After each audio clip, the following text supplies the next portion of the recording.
Bienvenido. Estás a punto de emprender un viaje pausado, envolvente y silencioso hacia un rincón del pasado donde el esplendor ocultaba la extenuación. Respira profundamente. Puedes cerrar los ojos si lo deseas, o simplemente dejar que tu mente se acomode. Imagina que estás en el corazón de la Francia del siglo XVII. Los jardines se extienden en líneas perfectas, las fuentes murmuran con un ritmo constante y detrás de grandes puertas doradas se encuentra uno de los palacios más emblemáticos de la historia, Versalles. Pero esta no es la historia que suele contarse en los libros de turismo ni en los dramas históricos llenos de romance y lujo. No. Hoy nos deslizamos por los corredores menos transitados. Nos asomamos por puertas que no llevan a salones de baile, sino a cocinas, pasadizos y escaleras de servicio. Porque, aunque el Palacio de Versalles brillaba con el resplandor de los reyes, bajo ese brillo había sombras de agotamiento, jerarquía y un orden social implacable. Te invito a recorrerlo desde abajo, a sentirlo no como noble, sino como sirviente, y a descubrir por qué probablemente no durarías ni un solo día allí. Imagina que el cielo aún está oscuro. No hay cantos de pájaros. Solo el roce sordo del viento en las paredes de piedra. Estás en una pequeña habitación, compartida con otros, casi sin espacio para moverte, con una manta áspera y el aire frío que cala los huesos. Eres un sirviente de bajo rango en Versalles. Ni siquiera lo suficientemente alto como para estar cerca del rey. Tu jornada comienza mucho antes del amanecer. Antes de que suene ningún reloj de péndulo, ya estás levantado. No porque tengas uno, sino porque tu cuerpo ha aprendido a moverse antes de ser despertado por una orden brusca o una mirada impaciente. Debes estar listo. No presentable, eso es para los nobles. Solo, funcional. Tu ropa no es elegante. Es gruesa, está usada, y huele a humo, grasa y humedad. Te la pones en la penumbra, tratando de no hacer ruido. El crujido de la madera bajo tus pies puede ser motivo de reprimenda si despiertas a la persona equivocada. Versalles no es solo grande. Es un laberinto. Tú no puedes usar las escaleras principales. Hay pasajes ocultos, estrechos, hechos para ti y para los tuyos. Pasillos sin ventanas. Escaleras en espiral que huelen a polvo y a lino viejo. Los techos bajos y las lámparas de aceite emiten apenas una luz temblorosa. Tu primera tarea no es gloriosa. Quizás debes encender los fuegos en las chimeneas. O preparar la jofaina para el primer caballero que se lavará la cara. Y todo debe hacerse con la precisión de un ritual. Cuando se trata de un noble, nada es simple. No puedes hablarle directamente, a menos que te lo permita. No puedes mirarlo a los ojos. Si lo haces, podrías ser reprendido, humillado, o peor, transferido a un lugar aún más desagradable. Algunos nobles disfrutan del silencio de los sirvientes. Otros lo llenan con órdenes innecesarias. Tú solo asientes. Le alcanzas una prenda de vestir, pero no directamente. A menudo, se la das a otro sirviente de mayor rango, que la entregará al noble. Sí, incluso en las tareas más sencillas, hay jerarquía. A la hora del desayuno, no comes. Lo sirves. Y puede que tu estómago suene mientras sostienes una bandeja con frutas, pan recién horneado y mantequilla traída de Normandía. La cocina está lejos del comedor y debes caminar rápido, pero sin correr. Derramar un poco de vino en la alfombra del salón de los espejos sería un error que recordarías durante años. Y mientras ellos comen, tú esperas. A veces, lo que sobra será tu almuerzo. Otras veces, nada sobra. Después de servir, debes limpiar. Silenciosamente. Sin interrumpir. Recoger migas, fregar cubiertos de plata, ordenar pelucas, limpiar zapatos que jamás tocarán el barro. Lustras. Planchas. Sacudes. Y luego vuelves a empezar. No hay pausa. Solo una secuencia repetida que se siente como una letanía sin fin. Y si haces bien tu trabajo, nadie lo notará. Porque lo que se nota son los errores. Tal vez miraste hacia arriba sin darte cuenta y tus ojos se cruzaron con los de un marqués. Horas después, alguien te llama por tu nombre.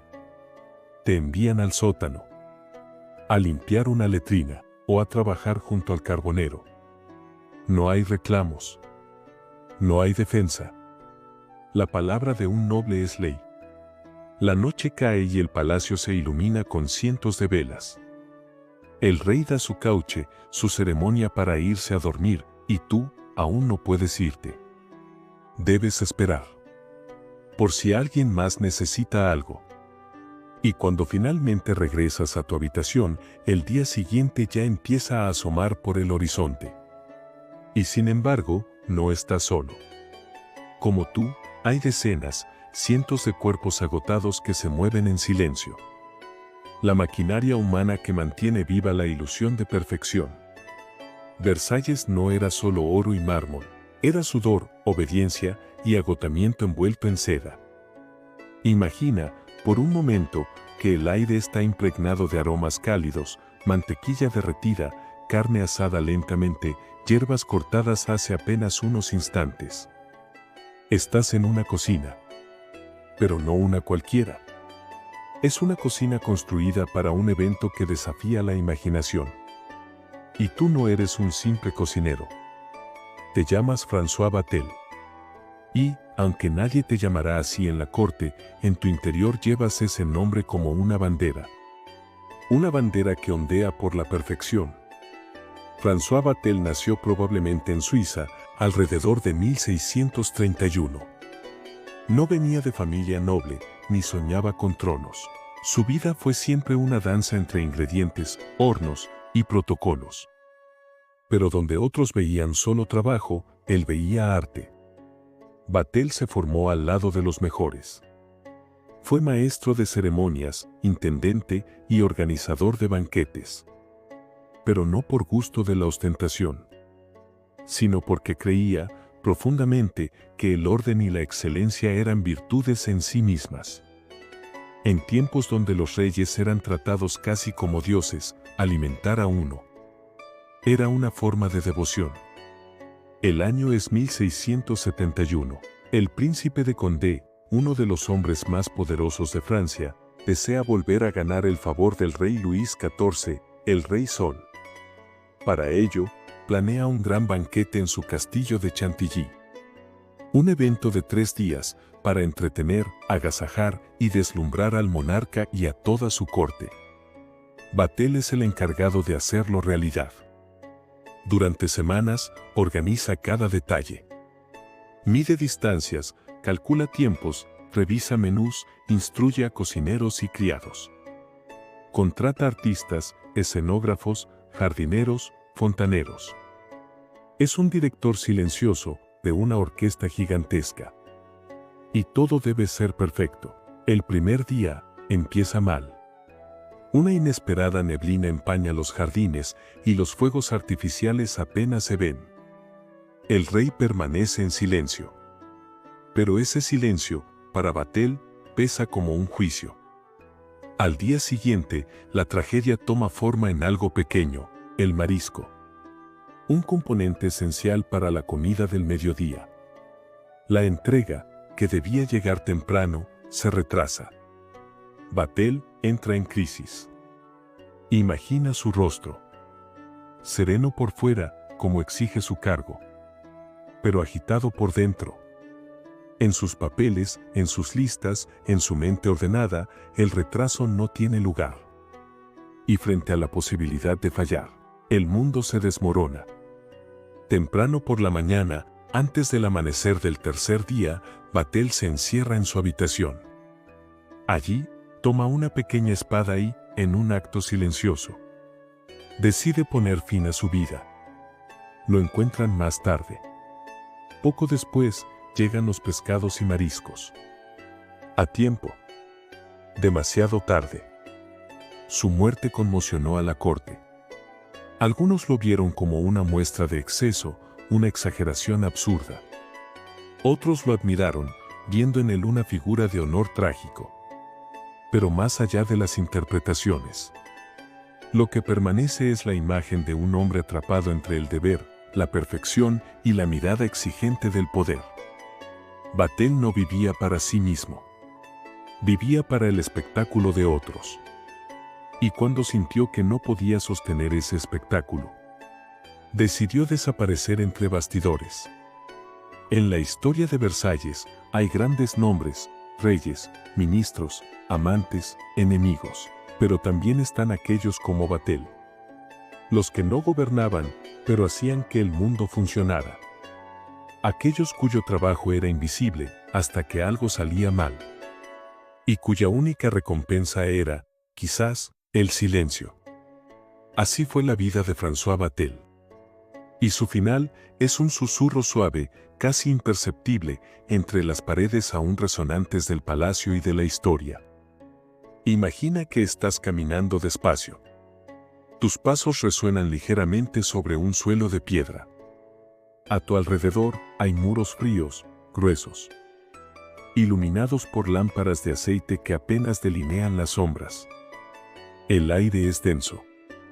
Huele a humedad, a madera envejecida, a tiempo que se ha quedado atrapado. Estás bajo tierra, en un lugar que los visitantes del palacio casi nunca conocen. Un mundo paralelo, justo bajo la superficie del esplendor, el Versalles oculto. Versalles, como lo conocemos, fue una obra monumental de arquitectura, jardinería y poder. Pero también fue un organismo vivo, complejo, lleno de necesidades logísticas. Y como todo organismo, necesitaba un sistema interno. Bajo sus brillantes salones se extiende una red de túneles de servicio, pasajes técnicos, conductos, cámaras pequeñas, depósitos y accesos discretos. Espacios que jamás fueron construidos para impresionar, sino para funcionar. Estos túneles permitían que el palacio operara sin que sus engranajes fueran visibles. Por aquí se movían criados, se transportaban alimentos, se escondían utensilios, se vaciaban vasinillas.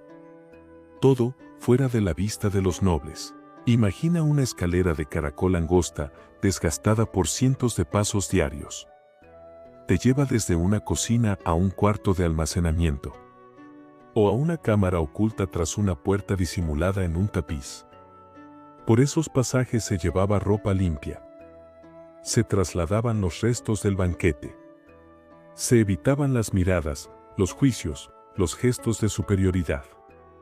En muchos sentidos, eran corredores de invisibilidad. Y quienes los recorrían, también lo eran.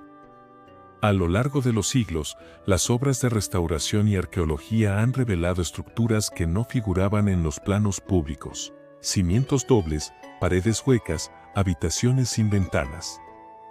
Algunas tenían usos específicos, cámaras frigoríficas primitivas, salas para guardar instrumentos musicales, depósitos de leña o vino.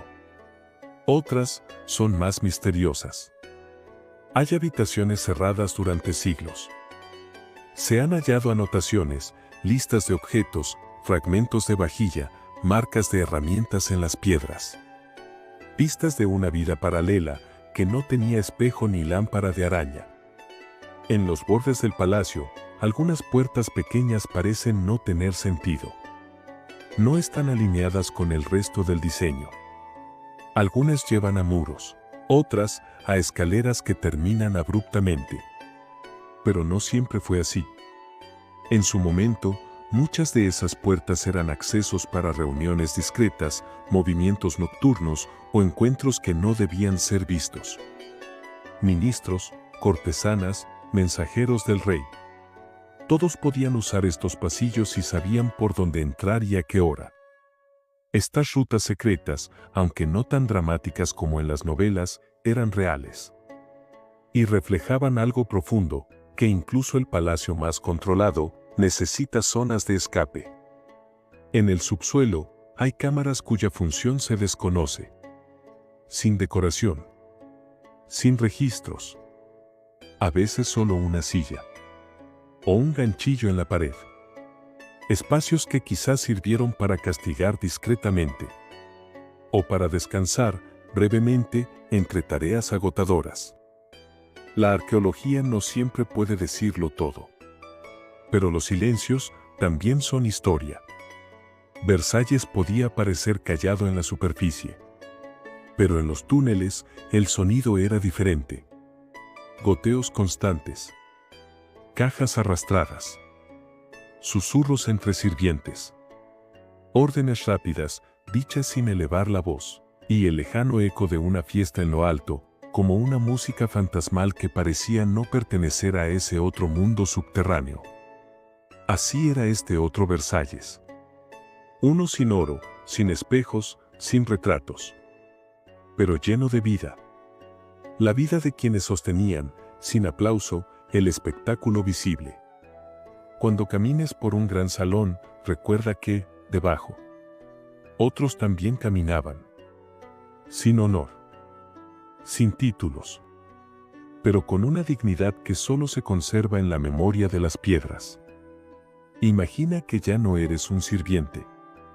No caminas por túneles ni portas bandejas. Ahora, estás al otro lado. Te despiertas lentamente, no con el sol, sino con el murmullo medido de un criado que abre las cortinas. La luz entra suave, dorada, como si supiera que no debe molestarte. Eres noble. Una dama o un caballero de la corte del rey son. Y estás en Versalles. Tu día no comienza con trabajo. Comienza con ceremonia. El lever, o despertar, puede ser privado o semipúblico, según tu rango. Tal vez algunos asistentes de menor posición están presentes mientras te vistes. No te vistes tú, por supuesto. Eso lo hace un criado, o varios. Hay reglas para todo: quien te entrega el camisón, quien ajusta tus puños, quien sujeta tu espejo. Cada acción tiene su protocolo. Y eso es solo el comienzo. Tras el desayuno, podrías asistir a la misa de la Capilla Real. No porque seas particularmente devoto, sino porque es parte del guión de la vida cortesana. Después, un paseo por los jardines. Los caminos están perfectamente delineados. Las flores cambian con las estaciones, según lo dispone el jardinero mayor. Todo es simétrico, controlado, casi teatral. Hablas con alguien, comentan algo, leve. Una moda, un gesto del rey la noche anterior, la ausencia de alguien en la ópera. Nada demasiado comprometido. La conversación también tiene sus límites. La limpieza personal no es tan frecuente como en el presente. Pero eso no significa descuido. Los baños son más bien rituales, bañeras portátiles, esencias florales, ungüentos, perfumes de ámbar y lavanda. Las pelucas se empolvan. Las uñas se limpian con pequeños instrumentos de plata. Se aplica cera a los bigotes. Se prueba un encaje nuevo, importado de Flandes. Todo es parte de una danza de presentación. Una máscara de pulcritud, aunque debajo, el cuerpo respire distinto. Las horas pasan entre juegos de cartas, recitales de música, conversaciones en los salones y comidas eternas. Una velada puede tener 5, 6, incluso 7 platos. No se come por hambre. Se come por etiqueta. Y luego, más música. Clavicordios, violas da gamba, arias cantadas en voz suave mientras los asistentes se abanican y observan. Algunos bostezan discretamente. Otros disimulan la fatiga. El aburrimiento es un estado común, pero jamás se menciona. Porque en Versalles, incluso el tedio debe parecer elegante. En la corte, todo se ve. Todo se comenta. Cada palabra puede ser analizada. Cada gesto, juzgado. No tienes libertad total. Estás atrapado en un círculo de deberes sociales. No puedes llorar en público. No puedes mostrar demasiada alegría. Tampoco enojo. Debes mantener una expresión contenida. Porque en Versalles no se sobrevive por lo que haces, sino por cómo te presentas. Incluso en tu aposento, nunca estás completamente a solas. Siempre hay alguien cerca, un ayudante, un espía, un visitante inesperado. Y si el rey aparece, de improviso, debes estar preparado para recibirlo, aunque sea medianoche. La etiqueta no duerme. Una vida sin necesidad de trabajar ni posibilidad de decidir. Algunos se entregan a los placeres, beben en exceso. Coquetean con quien no deben. Organizan juegos peligrosos, pequeñas apuestas, pequeñas intrigas. Otros simplemente se apagan. Versalles no era una prisión física. Pero alejarse del palacio podía significar caer en el olvido. Perder el favor real. Ser reemplazado por otro rostro más joven, más decorativo, más obediente. Así que se quedaban. Soportaban los días largos, las veladas eternas, la falta de intimidad. Se vestían de gala para ser mirados. Y soñaban, quizás, con algo más. Aunque no sabían muy bien qué. Así era la otra cara de la nobleza. Brillante, sí. Pero también encorsetada, repetitiva y profundamente controlada. El palacio que para unos era una jaula de trabajo. Para otros era una jaula de cristal. Ambas cerradas con llave. Y ahora que hemos caminado por los pasillos ocultos, los rituales de la corte y los silencios de quienes trabajaban y esperaban en las sombras. Quizás puedes sentir como el tiempo de Versalles no era solo una sucesión de bailes, banquetes y belleza, sino también una coreografía incesante, marcada por la vigilancia, el esfuerzo invisible y el peso de la apariencia. Respira hondo. Deja que el murmullo de esa época se disuelva lentamente. El palacio sigue allí. Sus muros guardan historias que no están escritas en los libros de historia oficiales. Historias de cansancio y rutina, de perfección exigida y de vacío elegante. De personas que vivían muy cerca unas de otras y sin embargo, tan separadas por jerarquías inamovibles. Versalles fue un mundo cerrado sobre sí mismo. Un teatro sin intermedios, donde todos actuaban, algunos con vestimenta de gala, otros en delantal, pero nadie podía dejar el escenario del todo. Hoy, tú puedes. Puedes cerrar los ojos sin temor a ser observado. Puedes descansar sin que un noble o un reloj marque tu tiempo.